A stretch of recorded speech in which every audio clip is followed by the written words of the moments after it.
പരീക്ഷാ ഭവനിൽ നിന്ന് SLC പരീക്ഷയുടെ റിസൾട്ട് അത് വലിയൊരു കെട്ടാണ്. അത് അംഗീകൃത പത്രം ഓഫീസുകൾക്ക് കോപ്പി എത്തിച്ചു കൊടുക്കും. അപ്പോൾ വലിയ ഉത്സവം പോലെയാണ്. എല്ലായിടത്തു നിന്നും കുട്ടികൾ, രക്ഷകർത്താക്കൾ പത്രം ഓഫീസുകളിൽ, വലിയ പത്രം ഓഫീസുകളിലൊന്നും അവരത് നമ്പർ നോക്കി പറഞ്ഞു കൊടുക്കാനൊന്നും നിൽക്കില്ല. അപ്പോൾ ചെറിയ പത്രം ഓഫീസുകളിൽ വലിയ ആൾക്കൂട്ടമാണ്. ഫോൺ നിർത്താതെ അടിച്ചുകൊണ്ടിരിക്കും. ഒരു നമ്പർ തരുന്നു, പാസ്സായോ ഇല്ലയോ എന്ന് അറിയാൻ അവരുടെ സ്വാഭാവികമായ ആകാംക്ഷയാണല്ലോ. അന്ന് ഞാൻ ആദ്യം പത്രം ഓഫീസിൽ, എനിക്ക് കേരള ടൈംസ് സ്വാധീനമുള്ള ഓഫീസാണെങ്കിൽ പോലും ഏതോ കാരണവശാൽ എറണാകുളം നോർത്തിൽ ദീനബന്ധു എന്ന പേരിൽ ഒരു പത്രം ഉണ്ടായിരുന്നു. ആ പത്രം ഓഫീസിലാണ് ഞാൻ രാത്രി ചെന്ന് എൻ്റെ നമ്പർ നോക്കാനായിട്ട് ചോദിച്ചത്. അപ്പോൾ അവിടെ വളരെ അലസമായി കാൽ മേശപ്പുറത്ത് കയറ്റി വെച്ച് രാത്രിയിൽ ഏതാണ്ട് ഉറങ്ങിക്കൊണ്ടിരിക്കുന്ന ഒരു ആൾ, ആരാണെന്ന് എനിക്ക് അറിഞ്ഞുകൂടാ, എൻ്റെ നമ്പർ നോക്കിയിട്ട് തോറ്റുപോയി എന്ന് പറഞ്ഞു. SLCക്ക് തോൽക്കുക എന്ന് പറഞ്ഞാൽ അത് പെട്ടെന്ന് എന്നിലുണ്ടാക്കിയ ഒരു ഷോക്ക്, അത് പറഞ്ഞറിയിക്കാൻ പറ്റാത്ത ഒന്നായിരുന്നു. ഇനി എന്ത്, ജീവിതം അടഞ്ഞു, ഇനി മുന്നോട്ട് ജീവിതം ഇല്ല എന്ന ഒരു ചിന്തയാണ് പെട്ടെന്ന് എൻ്റെ മനസ്സിൽ വന്നത്. ഞാൻ തോൽക്കേണ്ട കാര്യമൊന്നുമില്ല, പക്ഷേ തോറ്റിരിക്കുന്നു. ഈ തോൽവിയെ ഞാൻ എങ്ങനെ അഭിമുഖീകരിക്കും? ഞാൻ വീട്ടിൽ ചെന്ന് എൻ്റെ അമ്മച്ചിയോട് ഈ തോൽവിയെക്കുറിച്ച് എങ്ങനെ പറയും? അങ്ങനെ പല ചിന്തകൾ ആണ് വന്നത്. അപ്പോൾ ഈ ദീനബന്ധു പത്രം ഓഫീസിൻ്റെ ഓപ്പോസിറ്റ് നോർത്ത് റെയിൽവേ സ്റ്റേഷനാണ്. ഞാൻ നടന്നത് അങ്ങോട്ടാണ്. അങ്ങോട്ട് എന്ന് പറഞ്ഞാൽ ഒരു ആത്മഹത്യ ചെയ്യുന്നതിനുള്ള ധൈര്യം അന്നും ഇന്നും എനിക്കില്ല. പക്ഷേ ജീവിതം മുന്നോട്ട് പോകും എന്നുള്ള പ്രതീക്ഷയും ഇല്ലാതായി. പക്ഷെ അവിടെ കുറേ നേരം ഇരുന്ന് കഴിഞ്ഞപ്പോൾ, ഇന്നത്തെ പോലെ പെട്ടെന്ന് തീവണ്ടി വരില്ല, തീവണ്ടി വരാൻ കുറേ സമയമെടുക്കും. അതുകൊണ്ട് ആ തീവണ്ടിക്ക് വേണ്ടിയുള്ള കാത്തിരിപ്പ് ഉപേക്ഷിച്ച് ഞാൻ തിരിച്ച് നടന്ന് കേരള ടൈംസ് ഓഫീസിൽ ചെന്ന് കയറി. അവിടെ ചോദിച്ചപ്പോൾ തോറ്റതല്ല, വിത്ത്ഹെൽഡ് ചെയ്തിരിക്കുന്നതാണ് എന്ന് മനസ്സിലായി. വിത്ത്ഹെൽഡ് ചെയ്യാൻ കാരണം എൻ്റെ കുഴപ്പം കൊണ്ടൊന്നുമല്ല. SLC ബുക്ക് ഹെഡ് മാസ്റ്ററുടെ ഒപ്പോടുകൂടി സ്കൂളിൽ നിന്ന് യഥാസമയം അയച്ചു കൊടുക്കാതിരുന്നത് കൊണ്ട് സംഭവിച്ച ഒരു പ്രശ്നമാണ്. ആ വിത്ത്ഹെൽഡ് ചെയ്തത് റിസൾട്ട് റിലീസ് ചെയ്തപ്പോൾ ഞാൻ ജയിച്ചതായി തന്നെ പ്രഖ്യാപിക്കപ്പെടുകയും ചെയ്തു. അപ്പോൾ ചെറിയ ചില കാര്യങ്ങളാണെങ്കിൽ പോലും അതെങ്ങനെയാണ് കുട്ടികളെ ബാധിക്കുന്നത്? അതൊക്കെ വലിയ പ്രശ്നമാണ്. നമ്മൾ പലപ്പോഴും അലക്ഷ്യമായി കാര്യങ്ങൾ ചെയ്യുമ്പോൾ അതിൻ്റെ കോൺസിക്വൻസ് ഇപ്പോൾ വളരെ വലുതായി മാറും.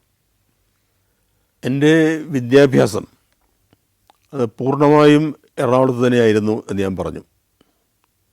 സെയിൻറ്റ് ആൽബർട്ട്സ് സ്കൂൾ, ഹൈസ്കൂൾ, പിന്നീട് സെയിൻറ്റ് ആൽബർട്ട്സ് കോളേജ്, അതിനുശേഷം മഹാരാജാസ് കോളേജ്. മഹാരാജാസ് കോളേജിൽ ഞാൻ 5 വർഷം വിദ്യാർത്ഥിയായിരുന്നു, BA MA.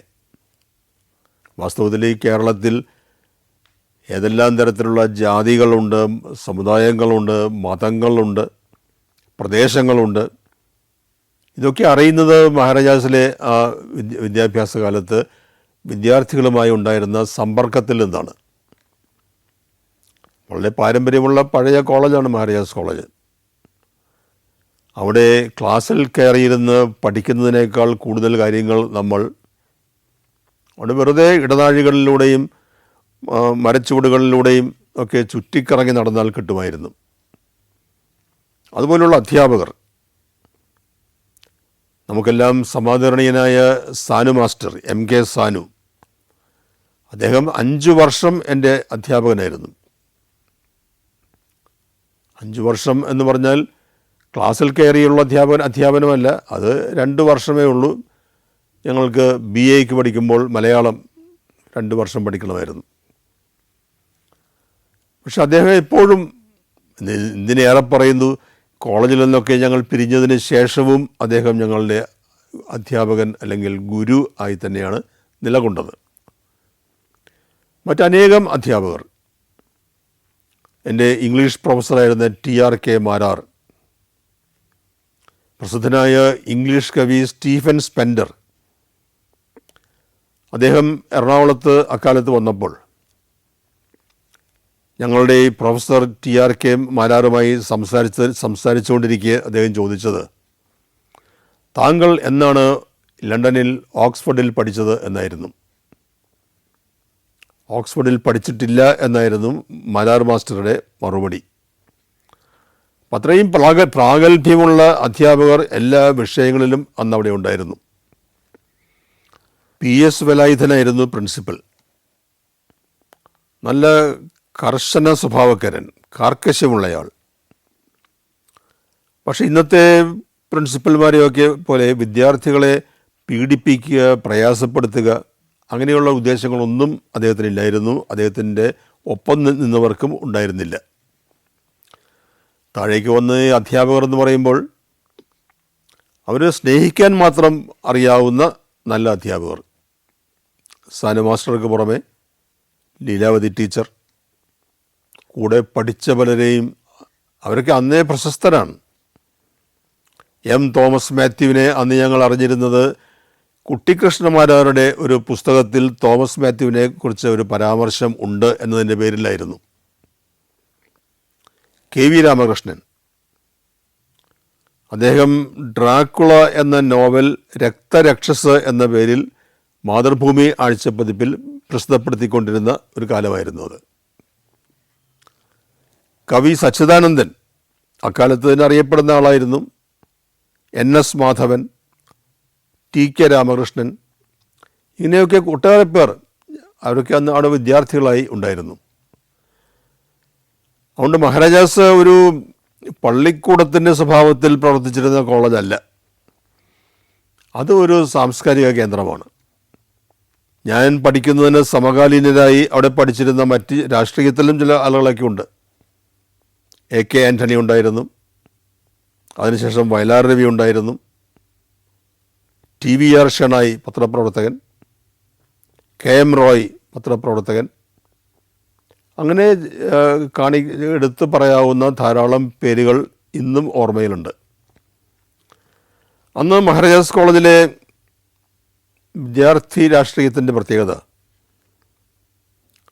നോട്ടീസുകളായിരുന്നു, ലഘുലേഖ എന്നറിയപ്പെടുന്ന നോട്ടീസുകൾ. അപ്പോൾ കോളേജിലൊരു വിഷയമുണ്ടായാൽ ഞങ്ങൾ വിശദമായി ഒരു നോട്ടീസ് തയ്യാറാക്കി അച്ചടിച്ച് അത് വിതരണം ചെയ്യും. അതിൻ്റെ സാഹിത്യ ഭംഗി കൂടിയുണ്ട്, വെറുതെയുള്ള നോട്ടീസല്ല. ഉച്ച കഴിയുമ്പോഴേക്ക് അതിനുള്ള മറുപടി എതിർഭാഗത്ത് നിന്ന് അതും വരും. KM റോയ് ആയിരുന്നു ഈ നോട്ടീസ് എഴുത്തിൻ്റെ അന്നത്തെ ഒരു ആചാര്യൻ. KM റോയിയുടെ കാലശേഷം ആ ജോലി എനിക്ക് കുറേ കാലം ചെയ്യേണ്ടി വന്നിട്ടുണ്ട്. ഞാൻ അന്ന് മഹാരാജാസ് കോളേജിൽ ഈ അംഗീകൃത വിദ്യാർത്ഥി പ്രസ്ഥാനങ്ങളിലൊന്നും പ്രവർത്തിച്ചിരുന്നില്ല. മറിച്ച് ഞാനും എൻ്റെ സുഹൃത്തുക്കളും ചേർന്ന് പ്രോഗ്രസീവ് ഫ്രണ്ട് എന്ന പേരിൽ ഒരു വിദ്യാർത്ഥി സംഘടന ഉണ്ടാക്കുകയും ആ progressive front DF democratic front, DF and democrats എന്ന സംഘടനയുമായി സഖ്യത്തിലാകുകയും ഒക്കെ ചെയ്തൊരു കാലം. നമ്മൾ ഈ കേരള രാഷ്ട്രീയത്തിലെ ഐക്യമുന്നണി പ്രസ്ഥാനം, അത് ഇടതായാലും വലതായാലും, അതൊക്കെ ഉണ്ടാകുന്നതിന് വളരെ വർഷങ്ങൾക്ക് മുമ്പാണ് ആ പരീക്ഷണമെല്ലാം ഞങ്ങൾ മഹാരാജാസ് കോളേജിൽ നടത്തിയത്. ഒരു വർഷം ഞങ്ങൾക്ക് തിരഞ്ഞെടുപ്പിൽ വിജയിക്കാനും കഴിഞ്ഞു. അപ്പോൾ ഈ നോട്ടീസുകൾ എന്നത് തിരഞ്ഞെടുപ്പ് പ്രചരണത്തിൻ്റെ മുഖ്യ ആകർഷണം ആയിരുന്നു. ഒരിക്കൽ എന്നോട് പറഞ്ഞിട്ടുണ്ട് AP ഉദയഭാനു, അദ്ദേഹം ഈ ചില നോട്ടീസുകൾ വായിച്ച് അതിൽ ആകൃഷ്ടനായി ആ നോട്ടീസുകളെക്കുറിച്ചൊരു പഠനം നടത്താൻ തീരുമാനിച്ചു. S. ഗുപ്തൻ നായർ സാറാണ് ആ നോട്ടീസുകളുടെ ശേഖരം AP ഉദയഭാനുവിന് നൽകിയത്. പക്ഷെ കുറേ പഠിച്ചതിന് ശേഷം അദ്ദേഹം ഒരു കമൻറ്റോടുകൂടി അത് തിരിച്ചു കൊടുത്തു എന്നാണ് കേട്ടത്. ആ കമൻറ്റ് എന്ന് പറയുന്നത്, പ്രതിഭയുടെ ദുർവ്യയം എന്നാണ് അദ്ദേഹം പറഞ്ഞത്. അത് ഒരു കോംപ്ലിമെൻ്റാണ്, അതേസമയം വിമർശനവുമാണ്. കാരണം അത്ര മനോഹരമായാണ് ഞങ്ങൾ ആ നോട്ടീസുകൾ എഴുതിക്കൊണ്ടിരുന്നത്. അതൊക്കെ അപ്രീഷിയേറ്റ് ചെയ്യുന്ന അധ്യാപകരും ഉണ്ടായിരുന്നു എന്നുള്ളതാണ് മറ്റൊരു കൗതുകം. ഈ നോട്ടീസുകൾ അത് ചവറ് എന്ന് പറഞ്ഞ് തള്ളിക്കളയാതെ അതെല്ലാം ശേഖരിച്ചു വെച്ച ആളാണ് ഗുപ്തൻ നായർ എന്ന പ്രഗത്ഭനായ അധ്യാപകൻ. മഹാരാജാസ് കോളേജിന് പ്രിൻസിപ്പലായി മാറിയ, വളരെ ജനകീയ പ്രിൻസിപ്പലായി മാറിയ ഭരതൻ മാഷ്. ഭരതൻ സാറിൻ്റെ കയ്യിലും ഈ നോട്ടീസുകളുടെ ഒരു ഏതാണ്ട് പൂർണ്ണമായ ശേഖരം ഉണ്ടായിരുന്നു എന്ന് കേട്ടിട്ടുണ്ട്. അച്ചടക്കരഹിതമായ പ്രവർത്തനങ്ങളും അവിടെ ഉണ്ടായിട്ടുണ്ട്. വളരെ പ്രസിദ്ധമായ കൂട്ടത്തല്ലുകൾ അവിടെ ഉണ്ടായിട്ടുണ്ട്. കൂട്ടത്തല്ലുകൾക്ക് അല്ലെങ്കിൽ മറ്റു രീതിയിൽ ആളുകളെ വിദ്യാർത്ഥികളെ മാർക്ക് ചെയ്ത് വെച്ചതിന് ശേഷം ക്ലാസ്സെല്ലാം കഴിയുന്ന ദിവസം അവരെ ആക്രമിക്കുക, പ്രതികാരം ചെയ്യുക, ഇതൊക്കെ അവിടെ സംഭവിച്ചിട്ടുണ്ട്. പക്ഷെ അതിനെല്ലാം ഉപരിയായി ഈ കളങ്കങ്ങളെല്ലാം മറച്ചുകൊണ്ട് അല്ലെങ്കിൽ കഴുകിക്കളഞ്ഞുകൊണ്ട് ഒരു സാംസ്കാരിക ധാര മഹാരാജാസ് കോളേജിൽ എക്കാലത്തും പ്രവർത്തിച്ചിട്ടുണ്ട്. Saudi Arabia, United Arab Emirates, Kuwait. സഞ്ചാരം വോള്യം നമ്പർ 20. ഫുൾ HD-യിലുള്ള അപൂർവ ദൃശ്യയാത്രാ വിവരണ ശേഖരം ഉടൻ സ്വന്തമാക്കാൻ സഞ്ചാരം എന്ന് SMS ചെയ്യൂ. ഫോൺ 9995444222. ഒരു അധ്യാപകൻ്റെ പഴയ മോഡലിലുള്ള ഒരു ഫാൻസി കാർ അദ്ദേഹം തന്നെയാണ് ഡ്രൈവ് ചെയ്ത് അവിടെ വരുന്നത്. ഏതെങ്കിലും ഒരു കാർ മ്യൂസിയത്തിൽ മാത്രം കാണാൻ കഴിയുന്ന രീതിയിലുള്ള അതിപുരാതനമായ ഒരു കാറാണ് കുഞ്ഞികൃഷ്ണമേനോൻ സാർ അന്ന് ഉപയോഗിച്ചിരുന്നത്. ലീലാവതി ടീച്ചർ അതേക്കുറിച്ച് പറഞ്ഞിട്ടുള്ളത്, കുഞ്ഞികൃഷ്ണമേനോൻ സാറിൻ്റെ വിരലുകൾ ഈ കാറിൻ്റെ സ്റ്റിയറിംഗ് വീലുമായി പ്രണയത്തിലാണെന്നാണ്. കാരണം അദ്ദേഹത്തിൻ്റെ വിരൽ സ്പർശിച്ചാൽ വണ്ടി ഓടും. പക്ഷെ രാവിലെ അദ്ദേഹം മലയാളം ഡിപ്പാർട്ട്മെൻറ്റിൻ്റെ താഴെ വണ്ടി പാർക്ക് ചെയ്തിട്ട് പോയാൽ ഉച്ച കഴിഞ്ഞ് വരുമ്പോൾ കുട്ടികൾ അത് തള്ളി മാറ്റി എവിടെയെങ്കിലും ദൂരെ കൊണ്ടുവന്ന് ഇട്ടിട്ടുണ്ടാകും. വളരെ സാത്വികനായ ഒരു അധ്യാപകനായിരുന്നു കുഞ്ഞികൃഷ്ണമേനോൻ. അദ്ദേഹത്തോട് ദേഷ്യമുണ്ടായിട്ടൊന്നുമല്ല. പക്ഷെ ആ പ്രായത്തിൽ കുട്ടികൾക്ക് എന്തെങ്കിലുമൊക്കെ കുസൃതി കാണിച്ചുകൊണ്ടിരിക്കണം. അത് പൂർണ്ണമായും എൻജോയ് ചെയ്യുന്നതിനുള്ള ഒരു മനോവിശാലത ഈ അധ്യാപകർക്ക് ഉണ്ടായിരുന്നു. ഇന്ത്യക്ക് സ്വാതന്ത്ര്യം കിട്ടിയപ്പോൾ വിശ്വനാഥ മേനോനും കൂട്ടരും ചേർന്നാണ് അവിടെ ത്രിവർണ്ണ പതാക, ദേശീയ പതാക ആദ്യമായി ഉയർത്തിയത്. അതിൻ്റെ പേരിൽ അവരിൽ പലർക്കും വിദ്യാഭ്യാസം തന്നെ അവസാനിപ്പിച്ച് സ്ഥലം വിടേണ്ടിയും വന്നിട്ടുണ്ട്. സമരങ്ങളോട് ഒരിക്കലും മുഖം തിരിഞ്ഞു നിൽക്കുന്ന സ്വഭാവം മഹാരാജാസ് കോളേജിന് ഉണ്ടായിരുന്നില്ല. ഞാനിപ്പോൾ ഓർമ്മിക്കുന്നത് വളരെ പ്രസിദ്ധമായ ഒരു സമരം. അത് നടന്നത് ഹിന്ദി വിരുദ്ധ പ്രക്ഷോഭമായിരുന്നു. ഭരണഘടന അനുസരിച്ച് ഹിന്ദിക്കും ഇംഗ്ലീഷിനും തുല്യ പ്രാധാന്യം നൽകിയിട്ടുണ്ട്. പക്ഷെ അതിനൊരു കാലാവധി നിശ്ചയിച്ചിരുന്നു.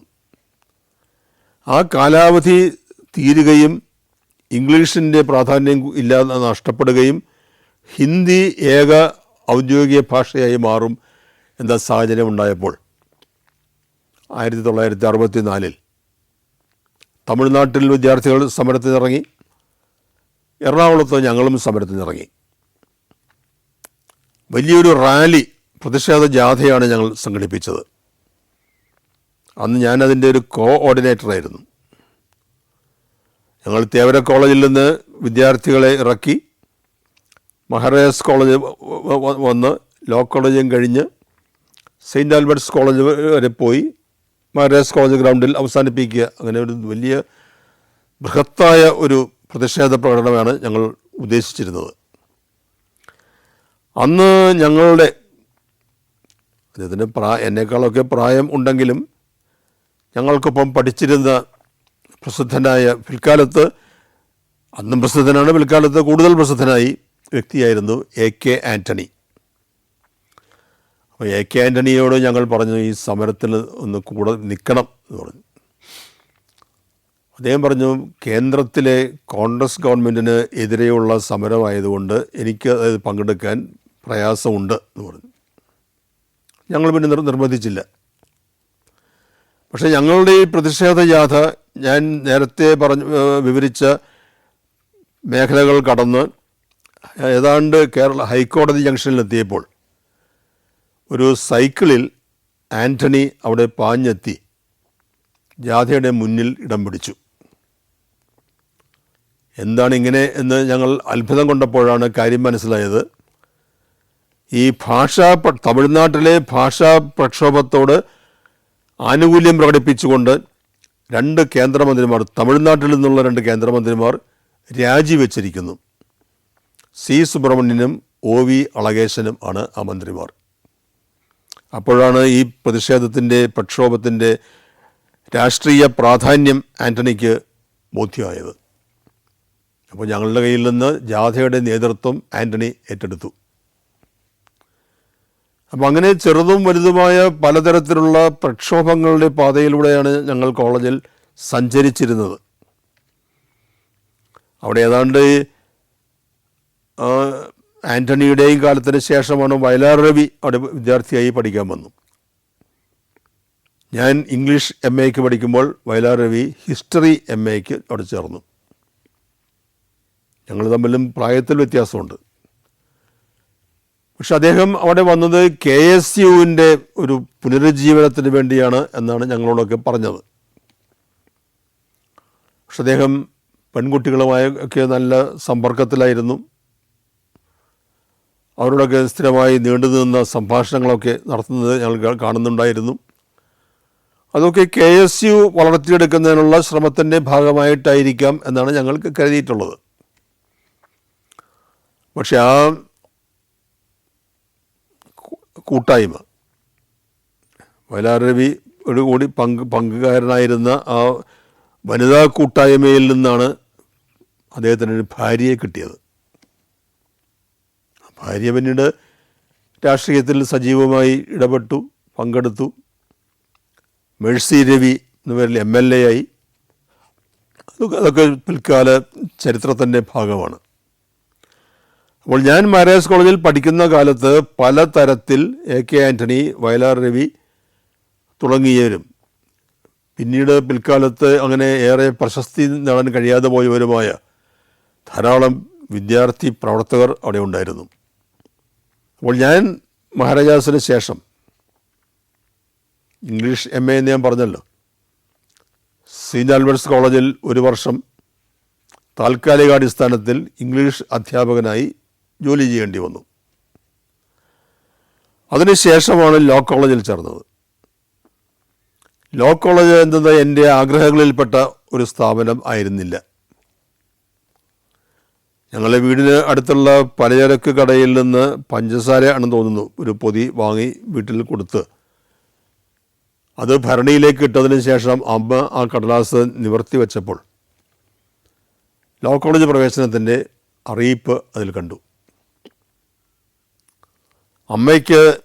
എൻ്റെ അമ്മയ്ക്ക് നിയമം, അഭിഭാഷകർ എന്നൊക്കെ കേട്ടാൽ വലിയ താല്പര്യമാണ്.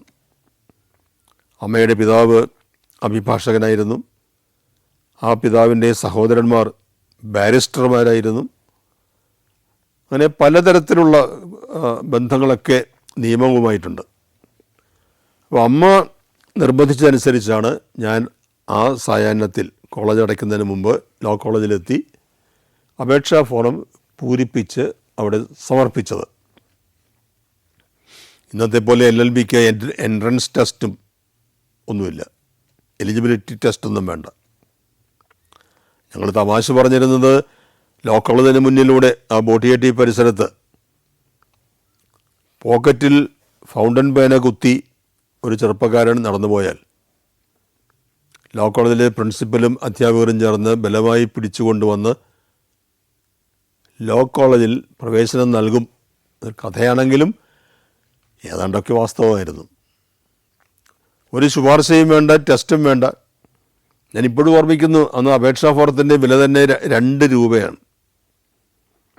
ആ 2 രൂപ മുടക്കി ഒരു ഫോറം ഫില്ല് ചെയ്ത് കൊടുത്തതിൻ്റെ അടിസ്ഥാനത്തിൽ അവിടെ 3 വർഷം പഠിക്കുന്നതിനുള്ള അവസരമുണ്ടായി. അതിനൊടുവിൽ LLB എന്ന ബിരുദവും എനിക്ക് കിട്ടി. ലോ കോളേജ് എന്ന് പറഞ്ഞാൽ ഞാൻ പറഞ്ഞല്ലോ, അത്ര നല്ല ഒരു ട്രാക്ക് റെക്കോർഡ് വിദ്യാഭ്യാസത്തിൽ ഉള്ളവരൊന്നും അല്ല അവിടെ പഠിക്കാൻ വരുന്നത്. അങ്ങനെയുള്ള ഒരു സാഹചര്യത്തിൽ ഈ ഉഴപ്പുക, ഒരു നാടൻ വാക്കാണല്ലോ, അതിൻ്റെ പാരമ്യം ലോ കോളേജിൽ ഞാൻ കണ്ടിട്ടുണ്ട്. എന്തിന് അവിടെ റാഗിങ് പോലും നടക്കുമായിരുന്നു. ഒരു ഘട്ടത്തിൽ ഞാൻ ഇടപെട്ട് ചില വിദ്യാർത്ഥികളെ ഈ റാഗിങ്ങിൽ നിന്ന് മോചിതരാക്കി വിടുകയും ചെയ്തിട്ടുണ്ട്. അവരിൽ ചിലതൊക്കെ പിന്നീട് ഹൈക്കോടതി ജഡ്ജിയും ഒക്കെ ആയിട്ടുമുണ്ട്. ഞാൻ ഇടപെട്ട കേസ് എന്ന് പറഞ്ഞാൽ കുറേ വിദ്യാർത്ഥികളെ ലോ കോളേജിൽ നിന്ന് പൊതുനിരത്തിലൂടെ, പബ്ലിക് റോഡിലൂടെ മുട്ടിൽ ഇഴഞ്ഞ് കോളേജ് ഹോസ്റ്റൽ വരെ പോകണം എന്നുള്ളത്. എനിക്ക് അത്തരം കാര്യങ്ങളോട് അന്നും ഒരു വിരക്തിയുണ്ട്, ഇന്നും വിയോജിപ്പുണ്ട്. അതുകൊണ്ട് തന്നെയാണ് അന്ന് എനിക്ക് അവിടെ ഇടപെടേണ്ടി വന്നത്. ഇടപെടുക എന്ന് വെച്ചാൽ അവിടെ സംഘടനവും സംഘർഷവും ഒന്നും ഉണ്ടാവില്ല. നമ്മൾ പറഞ്ഞാൽ അങ്ങോട്ടും ഇങ്ങോട്ടും ഒക്കെ കേൾക്കുന്നവർ തന്നെയാണ് റാഗിങ് നടത്തുന്നവരും റാഗിങ്ങിന് വിധേയരാകുന്നവരും എല്ലാം. ലോ കോളേജിൽ പഠിക്കുന്ന കാലത്ത് പലതും ചെയ്തിട്ടുണ്ട്. പക്ഷേ പിന്നീട് മനസ്താപമുണ്ടാക്കിയ ഒരു കുസൃതി, അതവിടെ ജസ്റ്റിസ് ബാലകൃഷ്ണ ഏറാടി, S. ഈശ്വരയ്യർ തുടങ്ങിയവർ പങ്കെടുത്ത കോളേജിലെ ഒരു ഔദ്യോഗിക പരിപാടി, അത് ഒരു തരത്തിലൊരു അലമ്പാക്കി കളഞ്ഞു എന്നുള്ളതാണ്. അന്ന് ജസ്റ്റിസ് ഏറാടി അറിയപ്പെടുന്ന സായിബാബ ഭക്തനായിരുന്നു. പുട്ടപ്പർത്തിയിൽ പതിവായി പോവുകയും ബാബ ദർശനം സ്വീകരിക്കുകയും ഒക്കെ ചെയ്യുന്ന ആളാണ്. ഞങ്ങൾക്കതിലൊന്നും മതപരമായ പ്രശ്നങ്ങളുണ്ടായിട്ടല്ല. പക്ഷെ അദ്ദേഹത്തെ ലോ കോളേജിൽ കിട്ടിയപ്പോൾ ഒന്ന് ഒരു പരിഹസിക്കാം, അത്രേ ഉള്ളൂ ഉദ്ദേശം. ഞങ്ങളൊന്ന് ഉച്ച കഴിഞ്ഞ് ലോ കോളേജ് ഹോസ്റ്റലിൽ പ്രത്യേകിച്ച് പണിയൊന്നുമില്ലാതെ ഇരിക്കുന്ന സമയമായിരുന്നു. അപ്പോൾ ആ നേരത്ത് ഞങ്ങളുടെ ഒരു സുഹൃത്ത് ജോഷി, അദ്ദേഹം കാവി നിറത്തിലുള്ള ഒരു ജുബ്ബ, മുട്ട് കഴിഞ്ഞ് താഴേക്ക് കിടക്കുന്ന ഒരു ജുബ്ബയിട്ട വന്നിരിക്കുന്നത്. ആ ജുബ്ബ ഊരി അത് ഞാനിട്ടു. എനിക്കന്ന് സമൃദ്ധമായ തലമുടി ഉണ്ടായിരുന്നു. അതൊക്കെ ഒന്ന് പെരുമാറിയപ്പോൾ ഏതാണ്ട് സത്യസായി ബാബയുടെ ഒരു അപ്പിയറൻസ് വന്നു. പിന്നെ ഭസ്മം, മണി, വിളക്ക് ഒക്കെ ആയിട്ട് ഭജന ആലപിച്ചുകൊണ്ട് ഞങ്ങൾ ജസ്റ്റിസ് ഏറാടി ഇരിക്കുന്ന വേദിയിലേക്ക് ചെന്നു. ഭസ്മം വിതറി, ജഡ്ജിയുടെ നേർക്കാണ്. പക്ഷെ ഒന്നും സംഭവിച്ചില്ല. ഈ യോഗം നടന്നില്ല. അത് അവിടെ വെച്ച് അവസാനിപ്പിച്ച് എല്ലാവരും പിരിഞ്ഞു പോയി എന്നേ ഉള്ളൂ. അത് പ്രത്യേകിച്ച് ഇന്ന് ഒക്കെയാണെങ്കിൽ അതിന് പലതരത്തിലുള്ള വ്യാഖ്യാനങ്ങൾ ഉണ്ടാകുമായിരുന്നു. അന്ന് അങ്ങനെയൊന്നും ആരും വ്യാഖ്യാനിക്കില്ല. അനാശാസ്യമായ ഒരു കുസൃതി എന്ന നിലയ്ക്ക് അത് എല്ലാവരും തള്ളിക്കളഞ്ഞു. പക്ഷെ പിന്നീട് എന്തുകൊണ്ട് ജസ്റ്റിസ് ഏറാടി ഒരു സായിബാബ ഭക്തനായി എന്ന് ഒരു വിശദീകരണം കേട്ടപ്പോൾ വലിയ പ്രയാസം തോന്നി. അദ്ദേഹത്തിൻ്റെ ഒരു മകൻ, ഒരു അവശതയുള്ള മകനുണ്ട്. അതിൻ്റെ പേരിലാണ്, ആ മകൻ്റെ പേരിലാണ് അദ്ദേഹം ഈ സായിബാബയെ കാണാൻ പോകുന്നത്, പുട്ടപ്പർത്തിയിൽ പോകുന്നത് എന്നൊക്കെ അറിഞ്ഞപ്പോൾ അങ്ങനെ ഒരു രംഗം അന്നവിടെ സൃഷ്ടിക്കാൻ പാടില്ലായിരുന്നു എന്ന വളരെ ജെനുവിൻ ആയ ഒരു ബോധ്യം ഞങ്ങൾക്കുണ്ടായി. പക്ഷെ അത് പറഞ്ഞിട്ട് കാര്യമില്ലല്ലോ, ചില കാര്യങ്ങളൊക്കെ അങ്ങനെ ചെയ്യും. അതിൻ്റെ പേരിലൊന്നും ഒരു പ്രശ്നം അവിടെ ഉണ്ടായിട്ടില്ല. പിന്നീട് അഭിഭാഷകൻ എന്ന നിലയിൽ ഹൈക്കോടതിയിലെത്തിയപ്പോൾ ജസ്റ്റിസ് ഏറാടിയുടെ മുന്നിൽ തന്നെ കേസ് വാദിക്കുന്നതിനുള്ള അവസരം എനിക്ക് കിട്ടിയിട്ടുണ്ട്. അദ്ദേഹം ഈ വക കാര്യങ്ങളൊക്കെ ഓർത്ത് വെച്ചുകൊണ്ട് ഒരു പ്രതികാര നടപടിയും സ്വീകരിച്ചിട്ടുമില്ല. അതൊക്കെ ഈ കോളേജിൽ നമ്മൾ പല കുസൃതികളും കാണിക്കുമ്പോൾ മറ്റുള്ളവരെ വേദനിപ്പിക്കാതിരിക്കണം എന്ന ഒരു പാഠം കൂടി ഞങ്ങൾ പഠിച്ചു എന്നാണ് ഞാൻ ഈ പറഞ്ഞതിൻ്റെ ചുരുക്കം. KG ജോർജ് ഒരു സിനിമ എടുക്കുന്നു. ആ സിനിമയിൽ നായകൻ്റെ റോളിൽ അഭിനയിക്കുന്നതിന് എന്നെ സെബാസ്റ്റ്യൻ പോളിനെ കിട്ടിയാൽ കൊള്ളാവുന്ന അദ്ദേഹം താല്പര്യപ്പെടുന്നു എന്ന് പറഞ്ഞു. സ്വപ്നാടനം എന്നാണ് ആ സിനിമയുടെ പേര്.